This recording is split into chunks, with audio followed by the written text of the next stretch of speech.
श्री शिवाय नमस्तुभ्यम दोस्तों।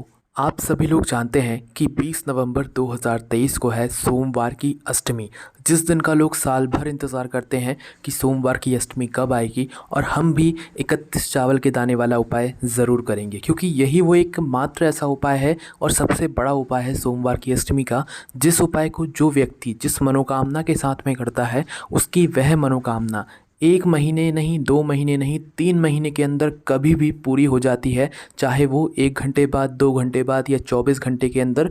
3 महीने का एक समय है। 3 महीने के समय के अंदर सोमवार की अष्टमी के दिन किया जाने वाला 31 चावल के दाने वाले उपाय को करने से आपकी किसी भी प्रकार की मनोकामना पूर्ण हो जाती है। और दोस्तों, हमने आपको 31 चावल के दाने वाला उपाय समझाया भी है, जिसमें आप लोगों के बहुत ज़्यादा प्रश्न भी आए हैं इस उपाय को लेकर, जिनके जवाब हम आपको इस वीडियो में देंगे। सबसे पहले हम आपको आपके प्रश्नों के उत्तर बता देंगे, उसके बाद हम आपको जो है यहाँ पर कुछ वही उपाय अच्छे से समझाने की कोशिश करेंगे। ठीक है, तो देखो, पिछली वाली वीडियो में सबसे ज़्यादा जो कमेंट निकल कर आ रहे हैं इस उपाय को लेकर वो यही निकल कर आए हैं कि अगर हम 31 चावल के दाने, 31 बेलपत्र और 31 हरे मूंग के दाने वाला उपाय कर रहे हैं, तो इस स्थान पर अगर हमारे पास 31 बेलपत्र ना हो तो हम लोग क्या करें।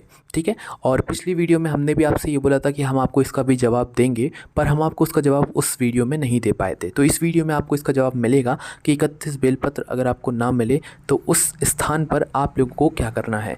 देखो, 31 चावल के दाने तो आपको आराम से मिल जाएंगे, आपके घर के रसोई घर में ही उपलब्ध होंगे, और जो हरे मूंग के दाने होंगे वो भी आराम से मिल जाएंगे। पर दिक्कत आती है बेलपत्र में, क्योंकि बेलपत्र आपको शायद एकदम से ना मिल पाए, या कोई बेचने वाला ना आए, या आप जहाँ पर लेने जाओ वहाँ पर आपको बेलपत्र ना मिले। तो उस स्थान पर क्या करें, पर कोशिश आपको यही करना है कि 1-2 दिन पहले से ही आप बेलपत्री को तैयार करके रख लें, खरीद लाएं कहीं से या किसी पेड़ से तोड़ कर रख लें उपाय को करने के लिए। ठीक है, पर जब भी आप इस वीडियो को देर से देख रहे हैं, भाई आपको नहीं पता चल पाया, तो उस समय पर आपको क्या करना है वो आप लोग सुनो। तो देखो, चावल के दाने और हरे मूंग के दाने तो आपके पास तैयार हैं, पर बेलपत्र नहीं है, तो उस स्थान पर क्या करना है वो आप लोग सुनो।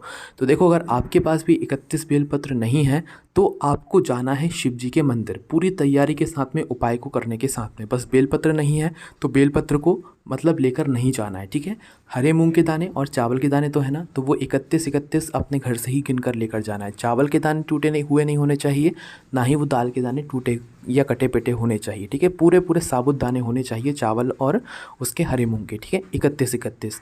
अब रही बात बेलपत्र की। ठीक है, तो बेलपत्र के लिए क्या करेंगे, हो सके तो अपने साथ में थोड़ा सा पीला चंदन वगैरह कुछ भी लेकर चले जाना है ना, और जो भी पूजन सामग्री आप करना चाहते हैं भगवान शिव जी की, वो भी लेकर जा सकते हो। ठीक है, तो करना क्या है, देखो, सबसे पहले आप भगवान शिव जी के मंदिर जब पहुंचोगे तो इस उपाय को वैसे तो किया तो चौखट से ही जाता है, पर जब आपके पास बेलपत्री नहीं होंगे तो आपको भगवान शिव जी के मंदिर के अंदर प्रवेश करना पड़ेगा। प्रवेश क्यों करना पड़ेगा, क्योंकि हमारे पास बेलपत्री नहीं है और उपाय में बेलपत्री की बहुत ज़्यादा आवश्यकता है। बिना बेलपत्र के उपाय होगा ही नहीं।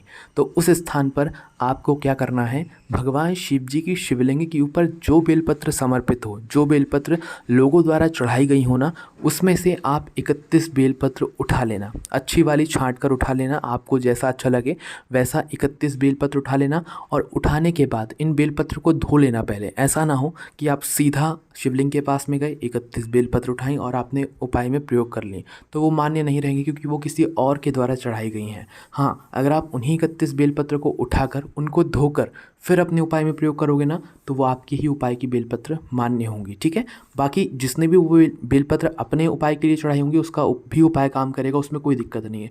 पर जो उपाय करने वाला है 31 बेलपत्र से, वो इन बेलपत्र को धोकर ही उपयोग करे। अब यहाँ पर दूसरा प्रश्न ये आता है कि चलो, मंदिर की में जो शिवलिंग है, शिवलिंग के ऊपर भी बेलपत्र नहीं है, क्योंकि कई सारे लोग औषधि के रूप में भी बेलपत्र लेकर जाते हैं, तो बेलपत्र वहाँ पर उपलब्ध नहीं है। तो उस टाइम पे हम लोग क्या करें, तो उस टाइम पे कोई रास्ता नहीं रहेगा, इसीलिए आप लोग उसी दिन उसी समय पर आप कहीं पर जाइएगा और बेलपत्री किसी से ख़रीद कर लाइएगा, या तो आप लोगों के पास एक ही रास्ता बचता है जो कि वृक्ष से तोड़ना होता है। ठीक है, तो इसीलिए हम आपसे पहले ही कह रहे हैं, पहले ही उपाय हम आपको समझा रहे हैं अच्छे से, वो भी कि आप बेलपत्री की व्यवस्था पहले ही करके रख लें, 2-3 दिन पहले ही करके रख लें। उन्हें ताज़ा रखने के लिए आप उन्हें जल में डाल दें, पर आपको कोशिश यही करना है कि आप खुद ही बेलपत्र को जो है पहले ही उसकी व्यवस्था करके रखें। पर एकदम से अगर आपके पास व्यवस्था नहीं हो पाती तो फिर वो आप शिवलिंग के ऊपर से ही बेलपत्र ले सकते हैं। पर अगर उस पर भी नहीं मिली तो फिर वहाँ पर दिक्कत हो जाएगी, क्योंकि बेलपत्र तो ज़रूरी है इस उपाय में करने के लिए। ठीक है, तो यहाँ पर आप लोग ये बात समझ गए होंगे, है ना। अब बहुत सारे लोग ये भी कह रहे हैं कि हम लोग 1 लोटा जल या पूजन की सामग्री लेकर गए हैं, तो पहले क्या हम लोग पूजन नहीं कर सकते क्या, या जो लोग लोग झाड़ू पोंछा करते हैं मंदिर में प्रतिदिन, वो लोग क्या पहले झाड़ू पोंछा नहीं कर सकते? तो देखो यहाँ पर जितने लोग ऐसे हैं जो कि पहले पूजन करना चाहते हैं, झाड़ू पोंछा करना चाहते हैं, तो वो उपाय की सामग्री लेकर जाएँ मंदिर। उपाय की सामग्री को थोड़ी देर के लिए मंदिर के बाहर ही रख दें, मंदिर के अंदर लेकर ना जाएँ। मंदिर के बाहर मतलब चौखट के साइड में कहीं पर भी थोड़ी देर के लिए रख दें। अंदर प्रवेश कर जाएँ। आपको अगर झाड़ू पोंछा करना है तो झाड़ू पोंछा कर लो, और भगवान शिव जी पर या तो जल चढ़ाना है अपनी अलग से, आप जो प्रतिदिन पूजन करते हो वो करना है तो वो कर लो। जैसे ही आपकी भगवान शिव जी की पूजन हो जाए, आपका मन संतुष्ट हो जाए, उसके बाद में फिर आप यह वाला उपाय कर सकते हो, ठीक है। कई सारे लोगों के यहाँ पर पशुपतिनाथ के व्रत भी रहेंगे, ठीक है। एक प्रश्न ये भी निकल कर आया है कि हमारा तो पशुपतिनाथ का व्रत है, तो सुबह की जो हम लोग पूजन करेंगे उसमें हमें क्या पहले उपाय करना है या पहले पूजन करना है? तो देखो इसका जवाब भी सुन लो। वैसे तो नियम के अनुसार पहले आपको पूजा ही करनी चाहिए। तो आप लोग क्या करें, जिन भी माताओं बहनों का इस सोमवार की अष्टमी के दिन पशुपतिनाथ का व्रत है, तो वो लोग इस उपाय को कैसे करेंगी, है ना। तो उसके लिए दोस्तों आपको करना यही है कि सुबह जो आप थाली लेकर जाते हैं पशुपतिनाथ में शिव जी की पूजन करने के लिए, पहले आप पशुपतिनाथ के व्रत की पूजन कर लें। जो उपाय की सामग्री है वो बाहर ही रख दें, थोड़ा चौखट के पास में, उसे अंदर लेकर ना जाएं, ठीक है। तो बाहर रख दिया आपने, फिर आप अपनी पशुपतिनाथ के व्रत की थाली को अंदर लेकर जाएँ, शिव जी की पूजन करें, पशुपतिनाथ के व्रत की पूजन करें। आपकी पूजन पूर्ण हो जाए, आपके सारे काम हो जाए, भगवान शिव जी की आराधना हो जाए, सारी पूजन हो जाए, उसके बाद में अपनी वो थाली को थोड़ी देर के लिए वहीं पर मंदिर के अंदर ही रख दो। इसे बाहर लेकर नहीं आना है, ठीक है। वहीं पर अंदर मंदिर के अंदर ही रख दो। अब आप आओ भगवान शिव जी की चौखट पर, ठीक है, या मंदिर के थोड़ा सा बाहर आ जाओ जहाँ पर आपने अपने उपाय की सामग्री को रखा हुआ है, ठीक है। और उपाय की सामग्री में क्या है हमारा, 31 चावल के दाने, 31 बेलपत्र और 31 हरे मूंग के दाने। बेलपत्र ना हो तो शिव जी पर से ले लेना पहले ही, उन बेलपत्र को धोकर उठाकर वापस से बाहर ले आना उपाय को करने के लिए, ठीक है। तीनों सामग्री आपके हाथ में होनी चाहिए, ऐसा ना हो दो सामग्री आपने अंदर रख दी है एक बाहर रख दी है, ऐसा ना हो, ठीक है। उपाय को शुरू करो तो तीनों सामग्री आपके हाथ में ही होनी चाहिए। सबसे पहले जो भगवान शिव जी की चौखट होगी, एक वो रास्ता जिस रास्ते से आप भगवान शिव जी के मंदिर के अंदर प्रवेश करते हो, चाहे वो कोई भी रास्ता हो, ठीक है। चौखट एक ही होती है, ज़्यादा नहीं होती है ना। तो जिस रास्ते से आप रोज़ मंदिर के अंदर प्रवेश करते हो वो वाली भगवान शिव जी की चौखट देख लेना। उस चौखट के राइट साइड या लेफ़्ट साइड कोई दिक्कत नहीं है, राइट साइड या उल्टे हाथ पर भी चढ़ाओगे तो भी दिक्कत नहीं है, सीधे हाथ पर चढ़ाओगे तो भी दिक्कत नहीं है। क्या चढ़ाना है यहाँ पर, सबसे पहले आपको 31 चावल के दाने चढ़ाना है। यहाँ पर ही सबसे मेन यहाँ पर उपाय की बात आती है कि 31 चावल के दाने जो आप घर से गिन कर लेकर आए हैं, साबुत दाने कटे पिटे एक भी नहीं होना चाहिए। 31 चावल के दाने आपको उठाने हैं। उठाने के बाद इन 31 चावल के दानों को शिव जी की चौखट के कोने में रखना है। उल्टे हाथ पर रख रहे हो तो कोने में रखो, सीधे हाथ पर रख रहे हो तो भी कोने में रखो। बीचों बीच चावल के दाने मत रखना, किसी के पैरों में वो दाने ना आए, ठीक है। थोड़ा सा कोने में रख कर जब आप ये चावल के दाने 31 चावल के दाने शिव जी की चौखट पर रख रहे हो, उस समय आंखें बंद करके एक बार अपनी वह मनोकामना बोल देना जिस मनोकामना के लिए आप यह वाला उपाय कर रहे हो। एक बार बोल देना बस, ठीक है। उसके बाद में आप मंदिर के अंदर प्रवेश कर जाना। मंदिर के अंदर जैसे ही प्रवेश करोगे ना आप लोग, तो आपको सीधा भगवान शिव जी के पास में नहीं जाना है। भगवान शिव जी के सामने जो नंदी बाबा बैठे हुए हों, उन नंदी बाबा के पास में आकर आप लोगों को रुक जाना है। कई सारे लोगों को ये भी प्रश्न है कि हमारे यहाँ नंदी बाबा बाहर बैठे हुए हैं, तो जहाँ पर भी नंदी बाबा बैठे हुए हैं आपको वहाँ पर पहुँच जाना है। पर पहले आपको चौखट पर 31 चावल के दाने चढ़ाना है, मनोकामना बोलना है, उसके बाद ही नंदी बाबा के पास पहुँचना है, ठीक है। तो मंदिर के अंदर प्रवेश करो और नंदी बाबा के पास आकर रुक जाओ, शिव जी के पास मत जाना अभी, ठीक है।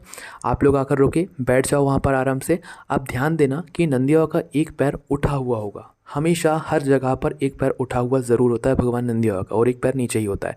तो जो उठा हुआ पैर है ना, उस उठे हुए पैर के पास में आपको क्या करना है कि 31 जो हरे मूंग के दाने आप लोग लेकर गए हो ना, दाल वाले नहीं लेना है, हम वापस से कह रहे हैं, वो पूरे सैगे सैगे जो साबुत होते हैं वो वाले लेना है। 31 हरे मूंग के दाने आपको उठाना है अपने प्लेट से, थाली से, जहाँ पर आप रख के लेकर आए हैं उनको लेना है, और भगवान नंदी बाबा के उस उठे हुए पैर के नीचे या उस उठे हुए पैर के आसपास, थोड़े से आसपास कहीं पर भी आप लोग रख देना, ठीक है।